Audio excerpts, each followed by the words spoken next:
حضرت نافع رضی اللہ تعالیٰ عنہ کہتے ہیں کہ ہم حضرت عبداللہ ابن عمر کے ساتھ مدینہ کی ایک وادی میں کھانا تناول کر رہے تھے کہ ہمارے پاس سے ایک چرواہا گزرا، تو حضرت عبداللہ ابن عمر نے اس کو بلوایا اور کہا کہ آئیے آپ بھی ہمارے ساتھ کھانے میں شریک ہو جائیے۔ چرواہا کہنے لگا کہ میں روزے سے ہوں۔ حضرت عبداللہ ابن عمر نے کہا کہ اتنی سخت گرمی کے اندر اور مشقت والا کام کرتے ہوئے تم نے روزہ رکھا، کیا تمہارے لیے روزہ رکھنا ضروری تھا؟ چرواہا کہنے لگا کیا وہ وقت آ گیا ہے جیسا کہ رب کائنات نے قرآن میں فرمایا کلو وشربو ہنی ام بما اسلفتم فی الایام الخالیہ، کہ جو تم نے گزشتہ ایام گزارے ہیں اس کے سبب سے، جو تم نے عبادتیں کی ہیں اس کے سبب سے آج تم جنت میں کھاؤ اور پیو رچتا بستا من بھاتا، کیا وہ دن آ گیا ہے؟ حضرت عبداللہ ابن عمر اس کی بات سن کر بہت متاثر ہوئے اور کہا کہ اچھا یوں کیجئے کہ ایک بکری ہمیں دے دیجئے، ہم آپ کو اس کے عوض میں پیسے بھی دیتے ہیں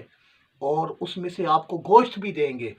تو وہ شخص کہنے لگا کہ یہ بکریاں میری ملکیت میں نہیں، میں تو غلام ہوں اور ان بکریوں کو میں چرا رہا ہوں۔ وہ شخص یہ کہہ کر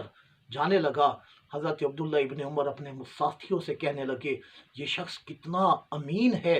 اگر یہ چاہتا تو بکریاں ہمیں دے کر پیسے لے کر مالک کو جا کر بتا دیتا کہ میں اس بکری کی نگرانی کر رہا تھا کہ اچانک بھیڑیا آیا اور وہ اس کو اچک کر لے گیا، اٹھا کر لے گیا، لیکن اس نے ایسا نہیں کیا۔ اللہ اکبر! اس بات کو بھی اس چرواہے نے سن لیا اور آسمان کی طرف نظر کرتے ہوئے کہنے لگا کیا ہوا کہ میرا مالک مجھے نہیں دیکھ رہا لیکن میرا رب کائنات تو مجھے دیکھ رہا ہے نا جی، تو میں بھلا کس طرح سے اللہ کی نافرمانی کر سکتا ہوں؟ حضرت عبداللہ ابن عمر رضی اللہ تعالی عنہ نے فوراً جا کر اس کے مالک کو